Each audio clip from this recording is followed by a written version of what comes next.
आज तीसरे चरण के लिए हम आप लोगों से मतदान के लिए अपील करने आए हैं। वहीं आप लोगों ने जाना होगा और जानकारी मिल गई होगी कि पहले चरण से ही इंडिया गठबंधन बढ़त बना चुका है और जो पश्चिम से हवा चली है, जो अब इस क्षेत्र से गुजर करके जाएगा चुनाव, हमें पूरा भरोसा यहां के किसान नौजवान मिलकर के भारतीय जनता पार्टी का पूरा सफाया करने का काम करेंगे। खेतीबाड़ी से जुड़े लोग हैं, क्या भारतीय जनता पार्टी के लोगों ने जो वादा किया था कि हम किसानों की आय दोगुनी कर देंगे, बताओ आपको क्या गेहूं की कीमत मिल गई इस बार बाजार में? कहीं सरकारी खरीद हुई हो तो बता दो। ये सरकारी खरीद जानबूझ करके नहीं करते हैं, क्योंकि इनकी दोस्ती बड़े बड़े उद्योगपतियों से है। आजकल जो बाजार में आटा आ रहा है, जो बड़े बड़े शहर बन गए उनमें जो आटा पहुंचा जा रहा है, पैक करके आटा पहुंच रहा है, ये आपका ही गेहूं खरीद के उन उद्योगपतियों के माध्यम से बाजार में मुनाफा कमाने का काम कर रहे हैं और इतना मुनाफा कमा रहे हैं कि आप सोच नहीं सकते। और जो हमारे गरीबों को राशन भी दे रहे हैं, बताओ गरीबों को कौन सा राशन मिल रहा है?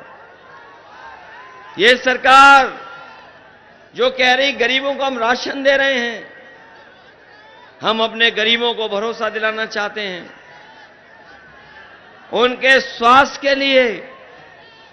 और अगर हमें और राशन का इंतजाम करना पड़े, और चाहे जिस तरीके से संपन्न लोग शहर में पैक्ड आटा खा रहे हैं, पौष्टिक आटा ले रहे हैं, अगर हमें अपने गरीबों को पौष्टिक आटा देना पड़ेगा तो संपन्न लोग जो शहर में खरीद रहे हैं उसी तरीके से पौष्टिक आटा दिलाने का काम आपके इंडिया गठबंधन और समाजवादी सरकार में होगा। बड़ी संख्या में नौजवान आए हैं और ये नौजवान इतने हैं कि मैं देख रहा हूं चारों तरफ हमें नौजवान किसानों के साथ दिखाई दे रहे हैं। ये नौजवान ये जानते होंगे कि जब भी ये सरकार ने कोई परीक्षा लिखवाई, इनकी जो भी परीक्षा हुई सब में पेपर लीक हो गया, सब पेपर लीक किए सरकार ने।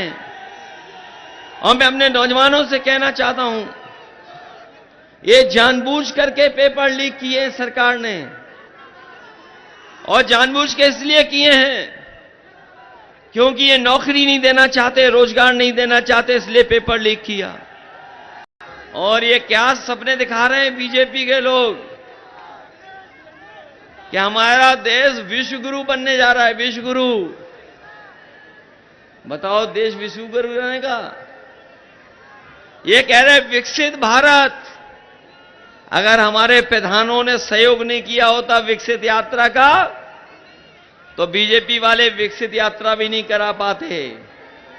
ये जितनी विकसित यात्रा हुई है गांव-गांव जाकर के, ये हमारे प्रधानों से पैसा वसूला गया। बताओ प्रधानों से पैसा वसूला गया था कि नहीं वसूला गया?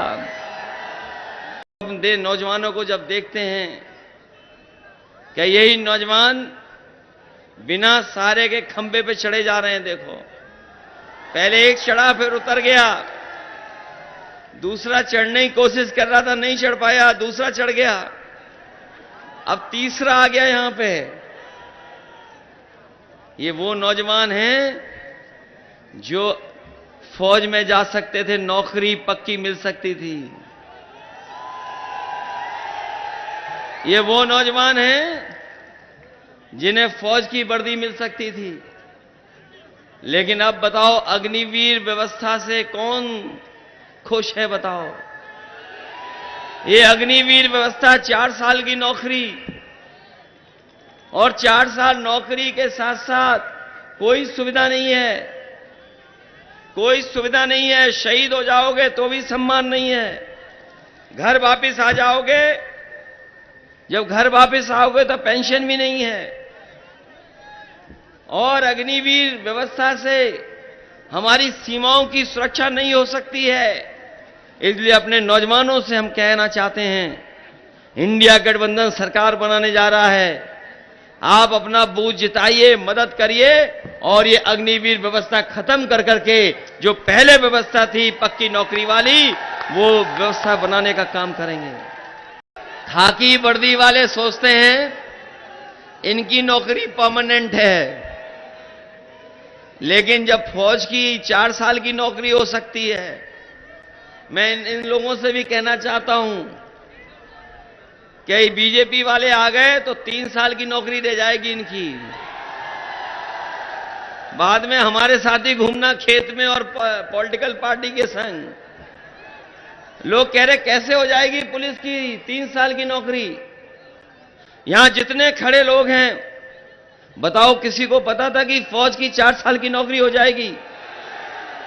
और जितने भी भ्रष्टाचारी हैं, जितने भी अपराधी माफिया, उन सबको भारतीय जनता पार्टी ने अपनी गोदाम में रख लिया है। बताओ भारतीय जनता पार्टी ने अपनी गोदाम में रखा कि नहीं रखा सब भ्रष्टाचारियों को? जितने भी देश के भ्रष्टाचारी हैं, जिन्होंने भी देश का पैसा लूटा, सब भारतीय जनता पार्टी के गोदाम में पहुंच गए हैं।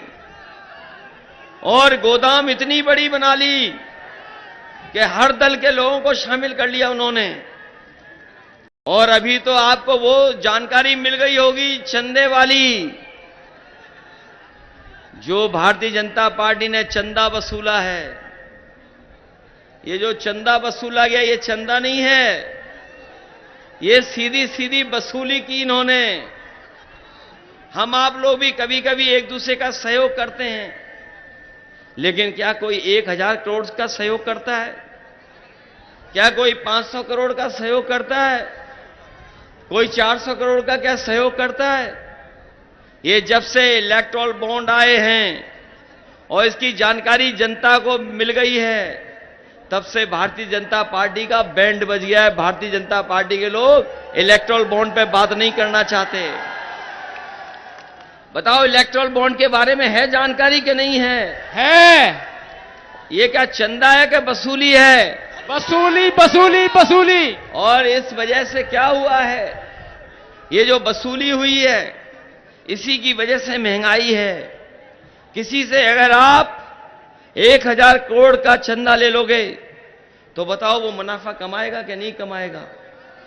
ये आज जो भारतीय जनता पार्टी ने वसूली की है, उसका परिणाम है कि आज आम जनता को महंगाई का सामना करना पड़ रहा है। और जो लोग कहते थे, जो लोग बड़े बड़े सपने दिखाते थे कि हां चप्पल वाले हवाई जहाज में चलेंगे,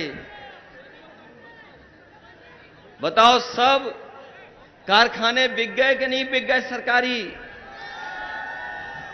ये लोग जो परिवारवाद की बात कर रहे हैं, सच्चाई तो ये है कि ये भारतीय जनता पार्टी के लोग और एनडीए वाले लोग हमारे आपके पीडीए परिवार से घबरा गए हैं। ये पीडीए परिवार हमारा पिछड़ा, दलित, अल्पसंख्यक और आदि आबादी वाला ये पीडीए परिवार, और पीड़ित दुखी जो लोग हैं अगड़े, वो भी हमारे साथ। सही मायने में ये जो लोग परिवारवाद चिल्ला रहे हैं, वो हमारे पीडीए परिवार से घबरा गए हैं। ये पीडीए परिवार है जो एनडीए को हराने जा रहा है। कि बीजेपी की सरकार में बड़े बड़े उद्योगपतियों का कर्ज माफ हुआ है, और पिछले 10 साल में भारतीय जनता पार्टी ने 16 लाख करोड़ रुपए बड़े बड़े उद्योगपतियों के माफ किए हैं। और जब माफ करने का फैसला लिया तो फैसला यह लिया कि जिसका भी कर्ज 5 करोड़ से ऊपर है, उसका पूरा कर्ज माफ हो जाएगा, बैंक को देना नहीं पड़ेगा पैसा। और उसका परिणाम यह है कि बैंकों ने 16 लाख करोड़ रुपए बड़े बड़े उद्योगपतियों के माफ किए, और केवल माफी नहीं किया, माफ हो गया, उसके बाद उन्हीं उद्योगपतियों को इन्होंने कर्ज दिलवा दिया। कहीं दुनिया में ऐसा होता हो तो हमें बता दो कि पहले कर्ज लिया, उसको सरकार ने कर्ज माफ कर दिया और फिर उन्हीं को कर्ज दिलवा दिया। इसलिए हम अपने किसान भाइयों को कह करके जा रहे हैं, अपने गरीब किसान भाइयों को गरीब भाइयों को कह के जा रहे हैं, इंडिया गठबंधन सरकार में आएगा तो हमारे किसानों का पूरा कर्ज माफ होगा, उसमें कोई दो राय नहीं होगी।